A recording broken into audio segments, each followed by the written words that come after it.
Thank you.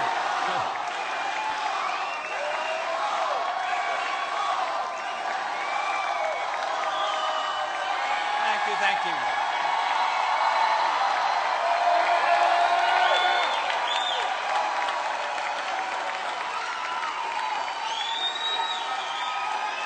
Thank you.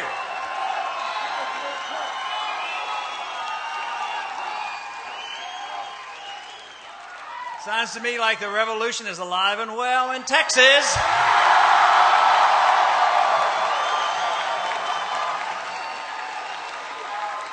Thank you for that very nice welcome. I want to thank Stacy and Amanda for the introduction. I want to thank my family for being here and my son Robert for giving us a very nice introduction, and Jeremy tipping you off about the details of how you win elections and get delegates. That's pretty important.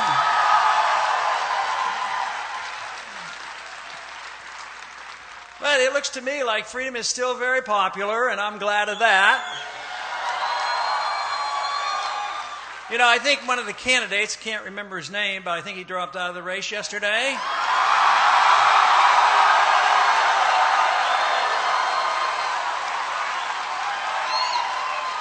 And I'm always asked, in the last day, I was asked quite frequently by the media, what does that mean? I said, well, there were 12 at one time. We're down to 3. It looks like we've cutting the field down.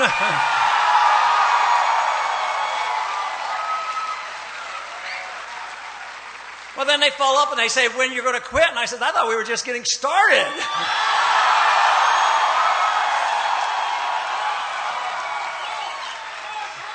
We have a revolution to fight. We have a country to change. We need to change what's going on in this country.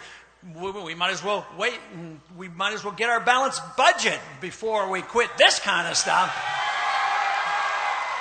No, there's a lot of enthusiasm, and I welcome the enthusiasm and the encouragement, because there were a few years when I would go around the country talking about the same issues, and the crowds were a little smaller, and they were always polite. But the crowds now, people, when they ask about when are you going to drop out, I said, well, when nobody wants to support the cause of liberty. I said, but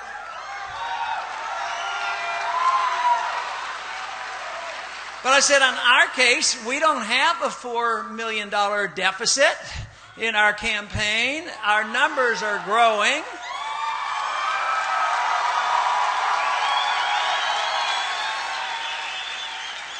And the money's coming in, so I take that as a stamp of approval that there's a lot of people who care about freedom, and freedom is still popular. So we will keep going until we have victory.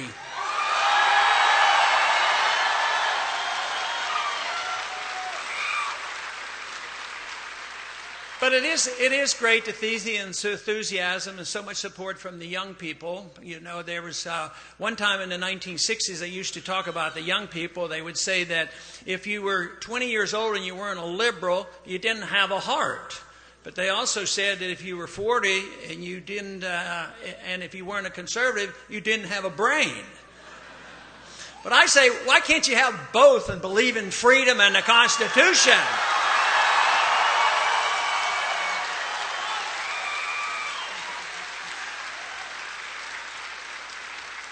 Something rather amazing is going on, especially here in the last several years. Things have changed quietly and steadily in a positive way. Although over the last 100 years has been pretty much downhill for the cause of the Republic. We have undermined our Republic.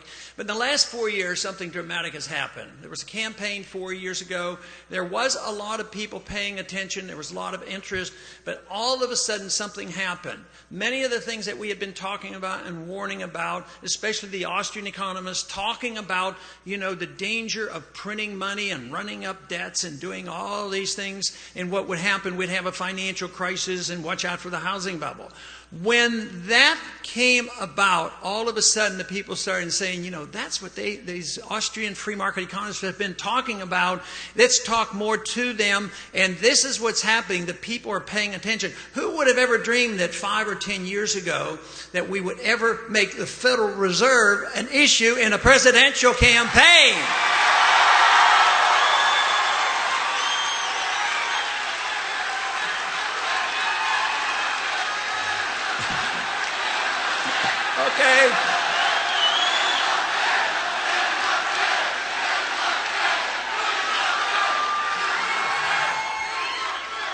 Okay, that's simple. Let's win the election and we'll end the Fed. How about that?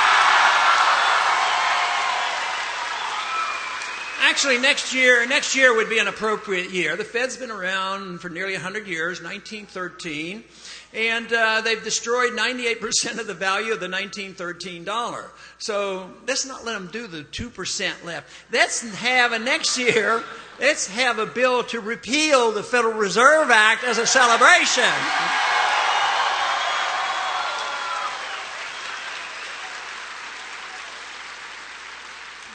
But it has impressed me very much going to the college campuses and talking to people, how many people now understand exactly what the monetary issue is all about.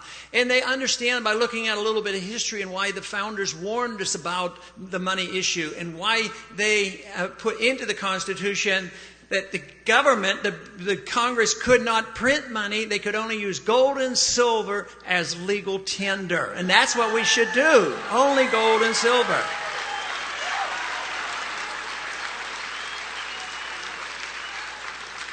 But of course, we didn't follow those rules, and by the fact that the Federal Reserve can print money and create money at will, and they buy up debt, what do the politicians do when they can accommodate the big spenders? They spend a lot of money, they run up the debt, they tax to the maximum, they borrow to the maximum, then they still don't have enough, and they have this ravenous appetite for big government. So then the Federal Reserve comes in and accommodates the big spenders, and they just print the money, and lo and behold, it destroys the value of the money. Now, some people say that's difficult to understand, but you know, more and more I talk to people in 8th and 9th grade in high school, and they say that's just common sense. You print a lot of money, it's going to lose its value.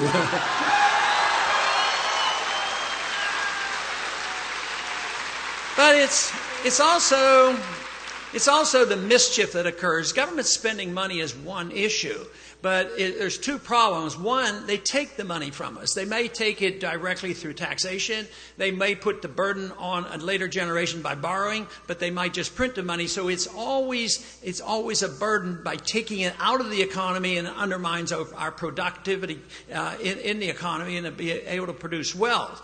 But doing that is one thing, but the other half, what we really get punished is when they spend the money. I mean, what good do they come out of when they're spending all this money?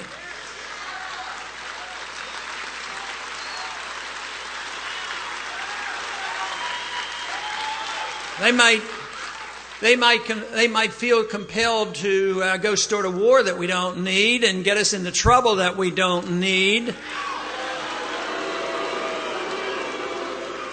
And that's been a big problem. Matter of fact, the problem as I see it, whether it's the financial, whether it's the foreign policy, whether it's an attack on our civil liberties, what we have lost here in the last 70 or 80 years is a respect for our Constitution, a respect for our rule of law.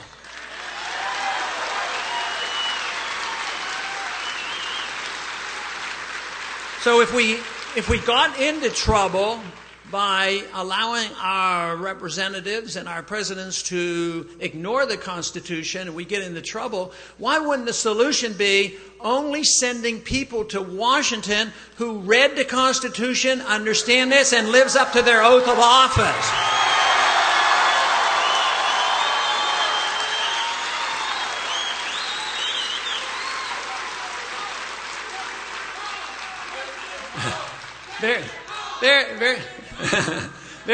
Very simply, that means that we wouldn't have a Federal Reserve System because it's not authorized under the Constitution and it destroys the value of our money. But what about the war issue? Just think of how many wars we've been in since World War II. None of them have been declared. None of them have been won.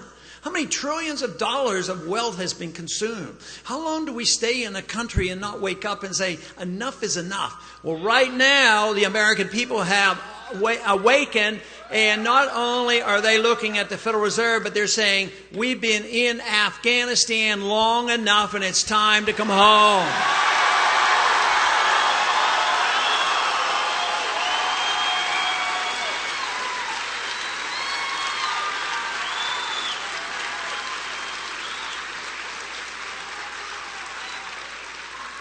War in defense of one's country is proper and necessary, and the President has a responsibility to be Commander-in-Chief. But the President of the United States did not have the authority to start wars without the proper permission coming from the Congress.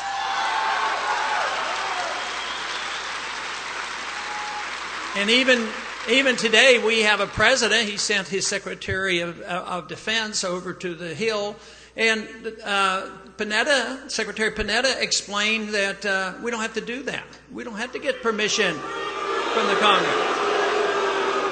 He says we can get legal permission from the United Nations.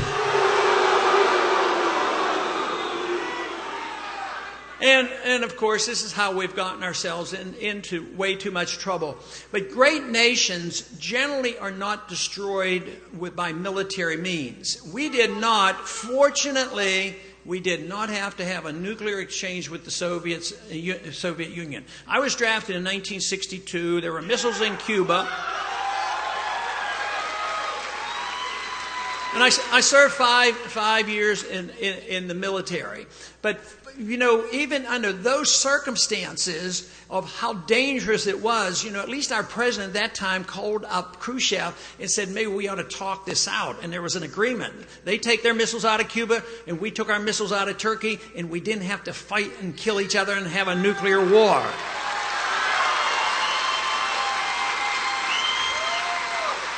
Well, my humble suggestion is, why can't we talk to a country that doesn't even have a nuclear weapon, and we can't even prove they're building a nuclear weapon?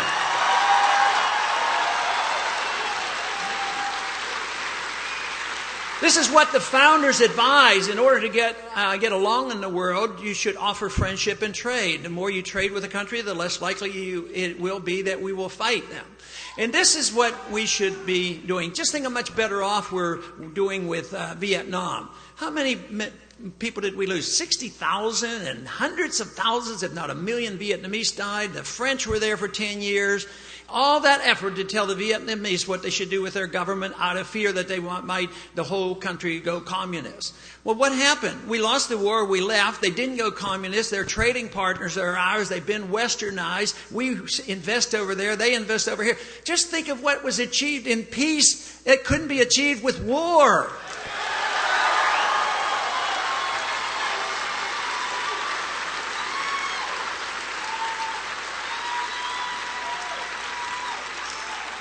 But war is always a drain, and there's explicit ways to go to war. We should never accept the principle of preemptive war. Preemptive war means we start them. We don't have a right to start wars.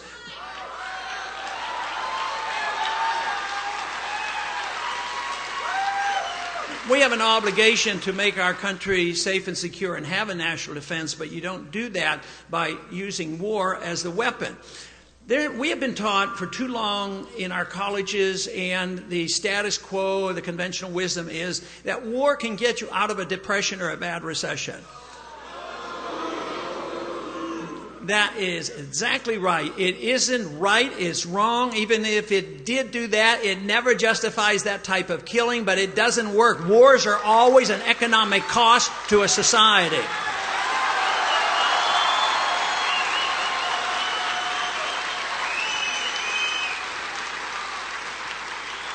Not only do I look to the Constitution for the decision-making when you go to war, but also to the Christian just war principles. If we followed those, believe me, there'd be a lot less fighting and killing in the world, and we would be much richer. In the last 10 years, we have accumulated $4 trillion worth of debt due to the wars that we're fighting. Think how far that money could have gone in society here. How much better off we would be. We wouldn't be so much in debt. Today we are a poorer nation. We have the greatest debt in the history of the world, and both foreign and domestic. And it is the foreign policy that brings people down so often. It isn't the wars that finally eliminate a whole empire. The Soviets went down not because we had to have that war, but because they finally went bankrupt and they had to go home. And this is today our greatest threat. The one thing I can assure you of, with my experience in the service and my experience in Washington, in knowing a little bit about our military power, we do not have to worry about anybody touching us militarily. We have the strongest military defense in the world.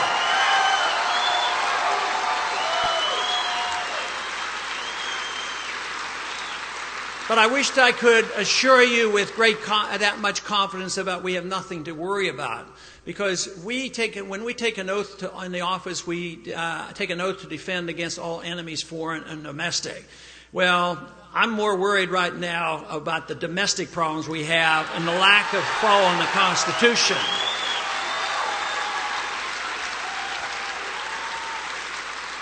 Think of how our civil liberties have been undermined in these past 10 years. And it has been fear, and some of it you can understand it, but it doesn't justify it. And we have accepted this notion in this last decade that it's okay to sacrifice some of our liberties to be safe. That is correct. It is never necessary to sacrifice liberty for the safety. And the founder said, if you do, you're not going to be safe, and you will lose everything. You'll lose your liberties as well. And that is what happened. So immediately after 9/11, within a week or two, we passed this thing called the Patriot Act. Now, I know personally some members of Congress that voted for the Patriot Act because they said it sounded good. I argued with one member on the day he was voting for it, and I said, why are you voting for this? You haven't even had time to read it. It just came up an hour ago. He said, well, I know. I said, there's some bad stuff in this bill. He says, I know. And I said, why are you going to vote for it? He says, well, I just can't go home and explain to my constituents under these conditions why I voted against the Patriot Act. I said, well, that's your job. Go home and explain it to them.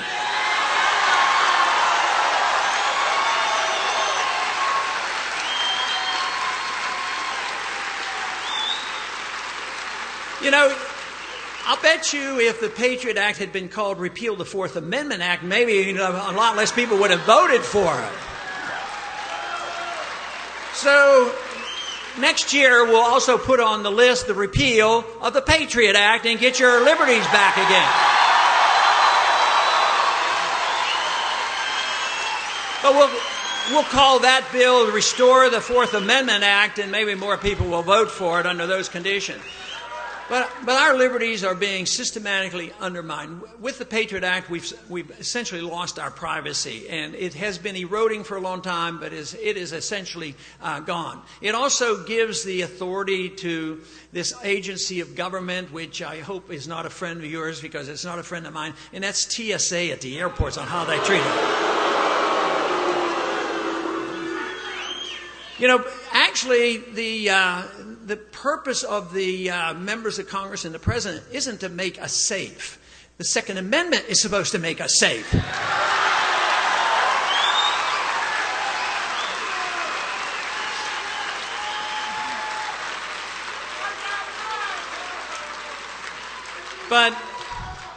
But the purpose, the oath of office is that we don't take an oath to, an allegiance to our political parties, or that we provide safety above all efforts and ignore liberty. The oath of office says obey the law and obey the Constitution is what the oath of office says.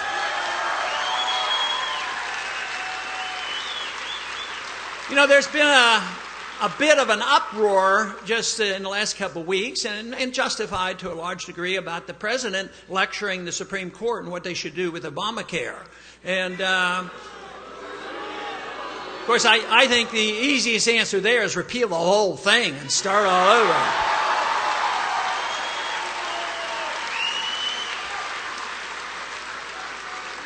But as bad as it was, the President interfering and trying to lecture the Supreme Court, I wasn't as annoyed about that as some other things. What about the President declaring unilaterally by executive order that he can be the prosecutor, that he can be the judge and the jury and the executioner, and that the law of the land says that the President can make the decision to assassinate an American citizen? If we aren't annoyed enough on what we see at the airports when we look at those pictures and all those x-rays, if we're not annoyed enough by the military being able to arrest us, or the American to decide who can be assassinated, I'll tell you what, we're not deserving of very much, but I'll give you some good news. The people in this country aren't going to put up with it, and they're changing their minds, and they want it to change.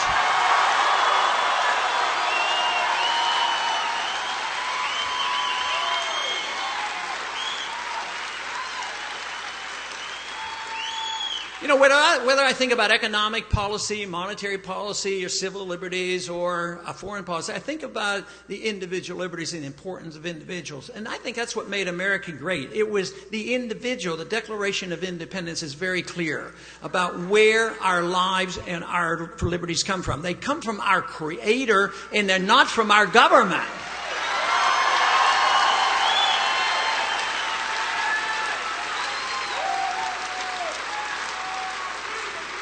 Of course, the founders understood what the consequence would that be, and that is if you have a right to your life and a right to your liberty and an obligation to take care of yourself, you ought to have the right to keep the fruits of your labor.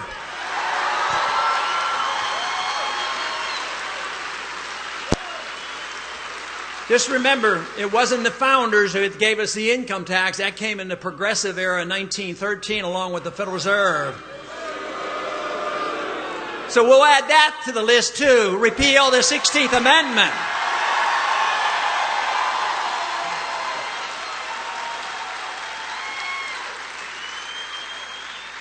You know, there's always an excuse, for all the laws. This January 1st, we had 40,000 new laws placed on the books.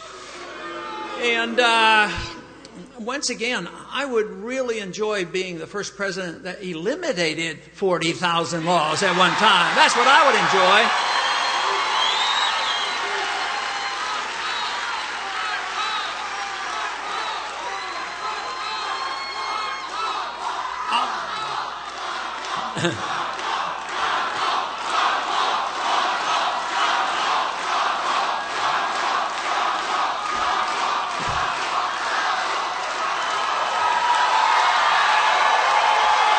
Thank you. You know, the theory behind all the laws is that those in charge, the bureaucrats and the politicians, believe it's for your own good. That's what their claim is. And I've had members tell me on the House floor, I said, why are you voting for this? You're intruding on this personal decision-making by the individual. He says, well, the people are too dumb to do it.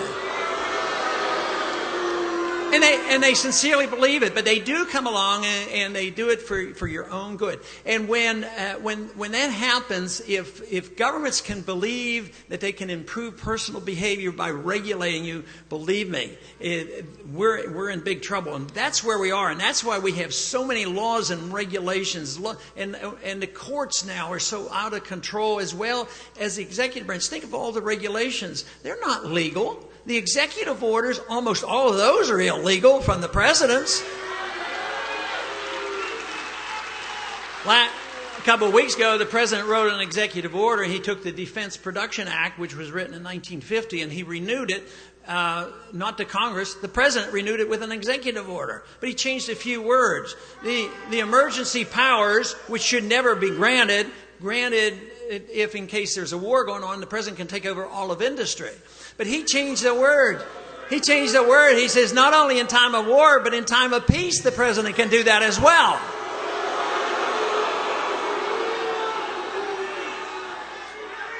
So I have a simple solution for that. Let's have a constitutional president that understands that executive orders can be used in a very limited fashion, but one thing you could do is use the executive order to repeal all the executive orders that are illegal.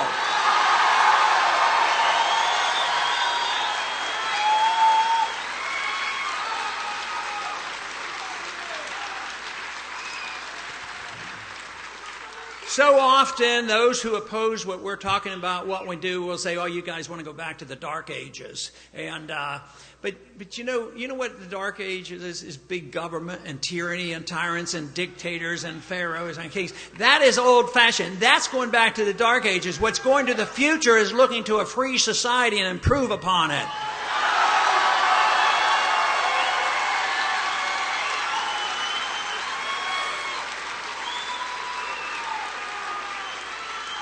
And of course, that is why we live in a very fortunate time in our history. We live and still enjoy the blessings of liberty. But the big question is, how long are they going to last? They have been around. We live in one of the freest, probably the freest country ever and the wealthiest country ever.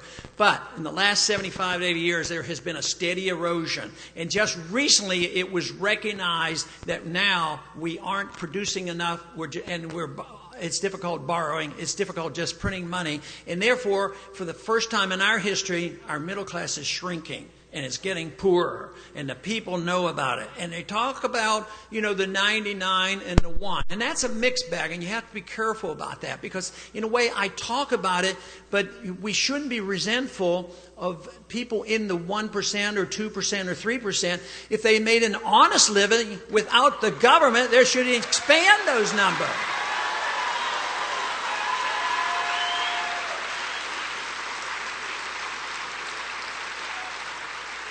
But if somebody's in that tax bracket, that income bracket, making millions, if not billions of dollars, and they do it because they get bailed out and they work the system, they get their contracts and special privileges, that shouldn't be tolerated. But this is what has happened, is that the powerful special interests have been benefiting by the pretense that we're helping poor people. The housing program is a best example of this of recent times, because it was designed to help poor people. Everybody deserves a house. Rights don't, you don't have a right to what you want or desire or demand. You have a right to your life and your liberty, but you don't have a right to somebody else's property, so you don't have a right to...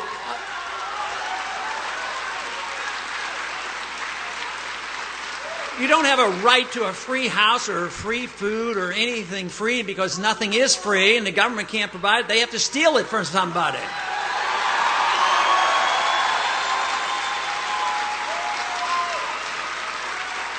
And that's fine. That's fine for a while, as long as we're wealthy, as long as we can borrow, and as long as they trust our money. But eventually, it all changes, and that's what we're witnessing today. It's a change in attitude, because we know this can't continue. Because we're living off the fact that people still trust our dollar around the world. But it's fast fading. There are plans being laid to have an alternative world currency, and this will be very damaging. And we can work on it, as so many of us have in this country, to restore the Constitution and sound money and commodity money. But the other side of this argument, they know exactly what we know, and guess what? They're planning on a worldwide currency. They're talking about the United Nations, the IMF, imposing a world currency on us.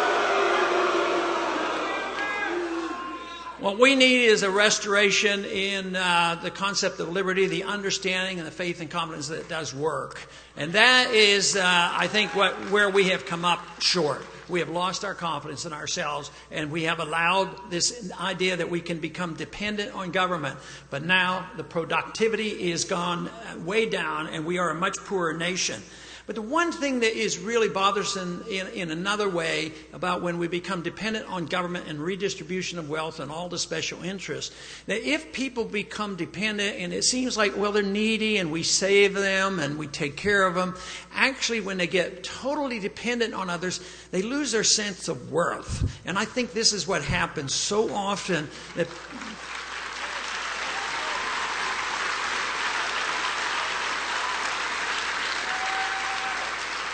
we lose the idea of what freedom is all about. For me, it's seeking excellence and virtue. That's what our personal responsibility is, whether it's in caring for ourselves and our family, if it's caring for our intellectual pursuits, if it's caring about our spiritual life. It is up to us. Our creative energy comes from liberty. When we lose our liberty and the government curtails us, we destroy that and destroy the sense of worth. And I think we're at that point today, because there's a lot of anger out there, because right now they're fighting and screaming in the argument up in Washington. Why don't you guys get along together?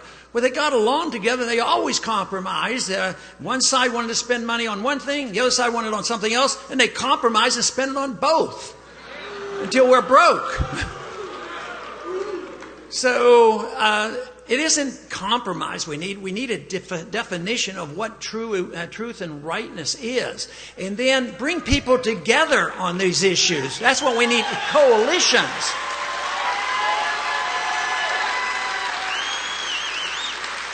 Now, if you bring people together because of freedom, everybody might come together for a different reason. Everybody is going to use their freedom in a different way, but we all should join in supporting freedom. We accept this all the time. We accept this all the time on our religious values. Many people have different religious values, different churches, different beliefs. Some are atheists. But if we believe in freedom, We allow people to do that. It should be that way in social affairs as well.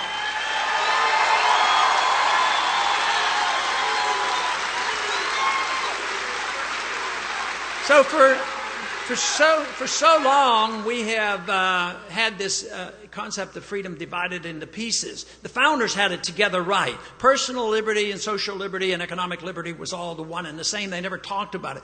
But now we have a group defends economic liberty to a degree, and they get sloppy with that. And then another group will get and say, well, we're going to protect civil liberties, and I'm a civil libertarian, and we're going to take care of that. But it's one and the same.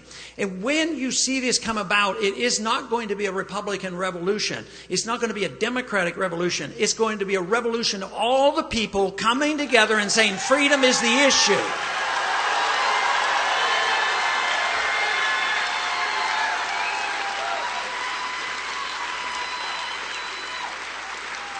For those who say that this is going to the past and going backwards, tell them that it's only beginning the understanding of liberty. It's only a couple hundred years of a real test. That they are the past, we are the future, as far as I'm concerned.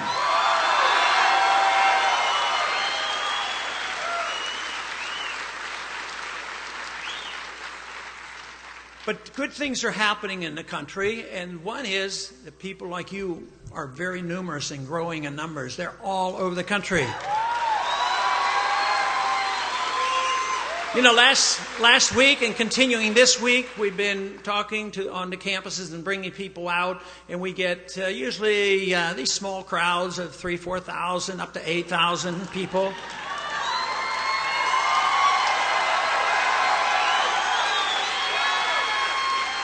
For the message, of course.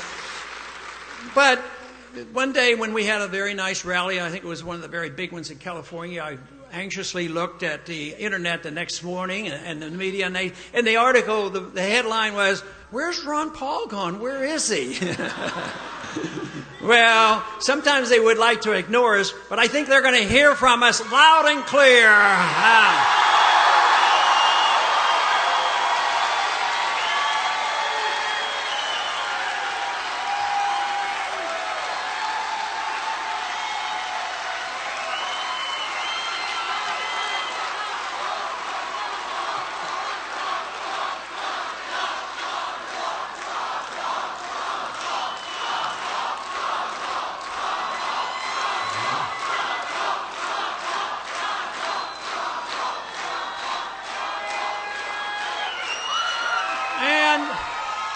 And I think you all know the quotation which I use a lot, and that is, an idea whose time has come can't be stopped by any army.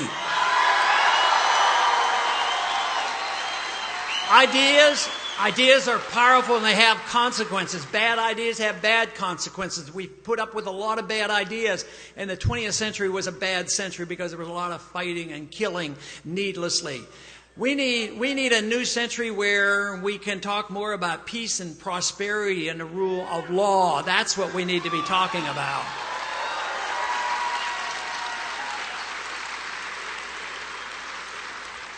But so many are coming to this conclusion. These ideas are alive and well on the college campuses. But there's a lot of people who come now, and even the media is recognizing it's not only those teenagers and young college kids. It's a lot of people coming together now.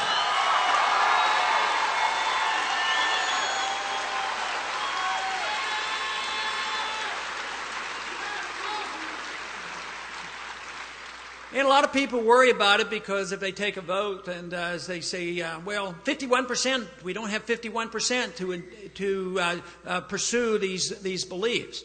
The founders knew this and they understood it, and it's estimated that maybe 7 or 8% of the people really believed and understood what the revolution was all about and what freedom was all about. But today our number is even much better than that, and the numbers are growing. But as Benjamin Franklin said, Franklin said, that what you need is an irate, tireless minority spreading brush fires of freedom in the minds of men. That's what we need.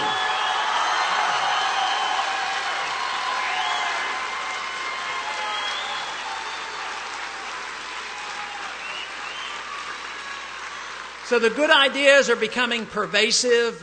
They've been around now for 30 years or so. I get a lot of credit, which I think is excessive because many more individuals have done so much hard work in the intellectual community. And it has to happen. Just as Keynesianism was an intellectual revolution and brought us havoc for 100 years, but even in the 20s and early 30s, the persistence was, yes, we still believed in free enterprise and the gold standard and all this. But behind the scenes, the intellectual community was saying, no, it's fascism and communism and socialism and interventionism and welfarism and inflationism and central banks, and they won the day. But they're losing now because their system is obviously failing and the people know it.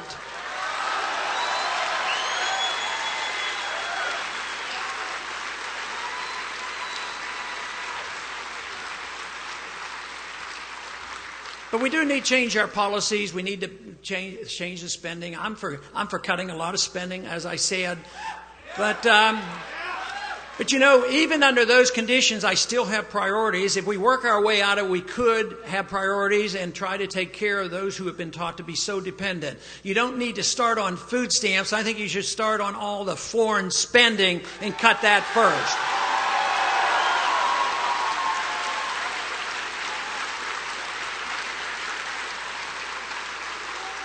But there are still a lot of people who think that we have this absolute necessity to go about the world spreading our goodness. They call it spreading our exceptionalism.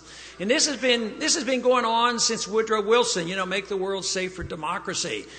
Some people have named this neo-Jacobinism, you know, this idea that we can force people to be good. Well, I'll tell you what, we have been an exceptional nation. We at one time understood property rights and monetary policy and contract rights, limited government, and yet today we have lost that. But if you are an exceptional nation, if we are to be an exceptional nation, people will want to emulate us. They'll want to copy us. You can't go overseas and tell them, do this or if you do it, we'll give you money. If you don't do it, we'll bomb you. That's not the way to change the world.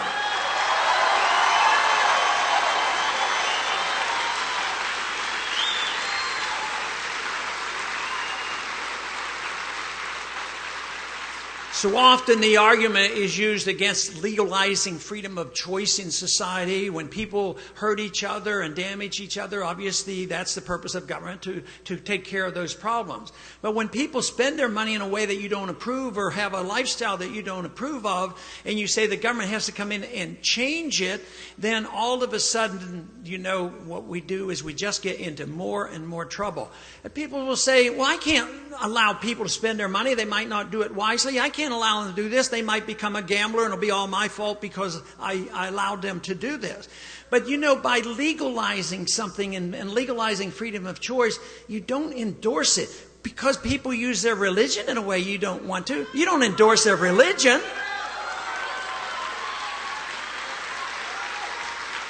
So I think probably the most important thing for me personally is thinking about striving for excellence and virtue and dealing with spiritual life. And that shouldn't be in the business of government.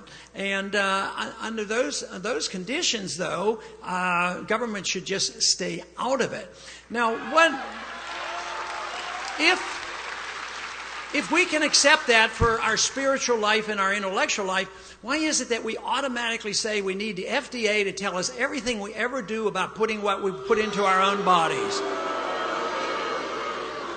You know, I've talked for a long time about the war on drugs. I think the war on drugs has been a total failure.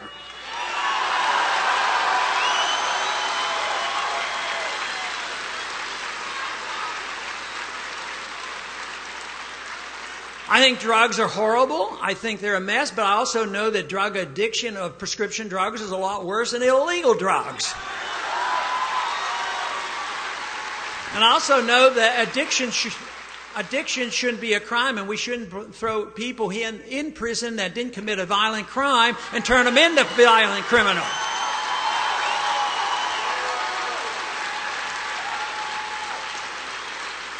Our country tried prohibition back when they passed the 18th Amendment, and just think of the difference in that period of time. They actually amended the Constitution to change this and give the power to the government. Today, the government just doesn't never think about it. But that was a total failure, so the people woke up and said we had to repeal the prohibition.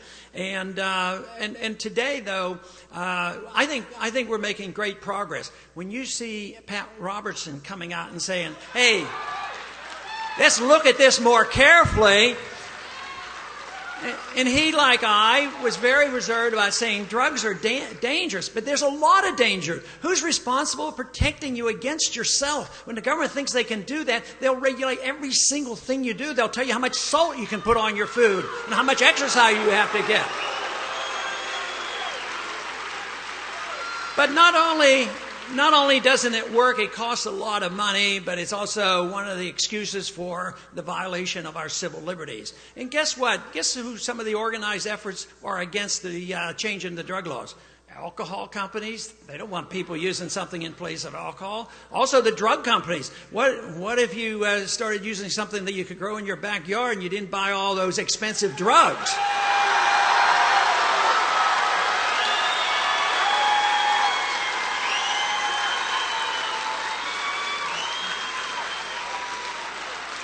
But the issue for me is not the drugs. The issue for me is liberty and who makes the decision.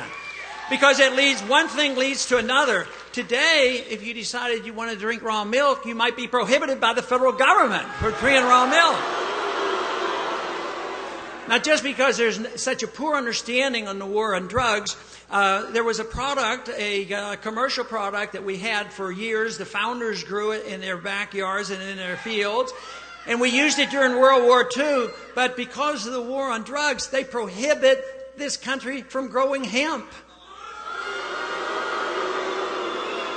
Now, one of their excuses is that, well, it looks like marijuana. They say they better not do it. I say, yeah, but if somebody wanted to get high on hemp, they'd have to smoke a cigar as big as a phone pole. But once again, it's back to our confidence. Who's going to make up our minds? But all this freedom doesn't work, though, unless we do one thing. We have to assume responsibility for ourselves. If we assume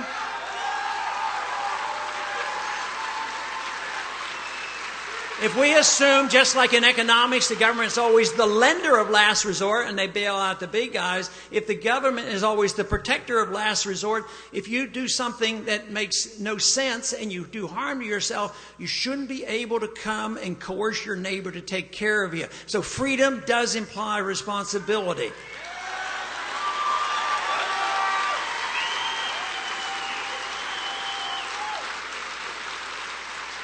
John Adams argued the case that if we became a less moral society, an immoral society cannot have liberty because they abuse it. And in many ways, I think this is what's been happening to us. I think a lot about the abortion issue and the problems that we've had there. Well, the laws were, abortions were done in the 60s illegally. So the law wasn't changed. What happened is the attitude was changed and then the laws were changed. So the laws do reflect the people. So many of our problems is a reflection of, our moral behavior. And so there's a lot of responsibility on us as individuals. And assuming this responsibility is crucial. But to assume that the government is always going to be there for us to take care of us, it doesn't work. And the more the government is involved, they say, well, if you do such and such, that'll be a cost to government. Well, the government is nothing more than a thief in the night that comes and redistributes wealth.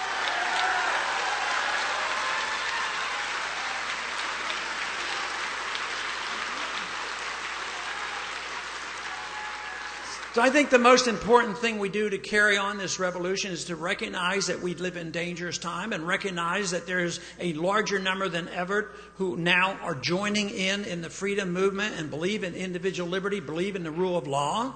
And therefore, we have a responsibility. Individuals like you that would come out and listen to a talk like this are different than the average person. The average person is home doing something else, and they may vote, and if they do vote, they might might not ask whom they're going to vote for until the day before they vote. But individuals like you who become knowledgeable and understand the problems, I believe you have a greater responsibility. You know, if you have your head in your sand, you can't get blamed for a whole lot.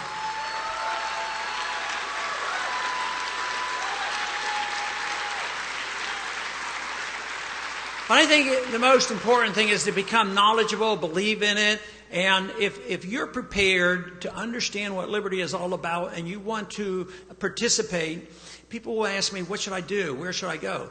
Well, if you're prepared and you have credible evidence that you're convinced, somebody will make use of your talents. And we all have different talents. We all have different responsibility. But if nothing else, we have responsibility for ourselves. Just think if everybody took care of themselves, what a wonderful place this world would be.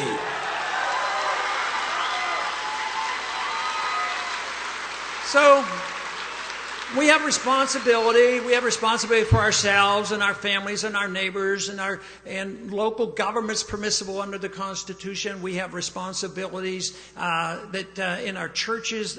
There's a lot that can be done, and there's so much goodness out there. So we really want a healthy economy where there are more rich people, because what are they going to do with their money? They're going to help people. The money would be there, but there would be a greater amount of wealth. But we have destroyed the wealth machine in this country. And I don't think very many people I know in Washington understand how serious it is, because they think they can borrow and spend and print money and it's going to last forever. I think you know differently. I think you know how desperately we need a change. And I thank you very much for participating. It is a delight to have you here tonight. Thank you.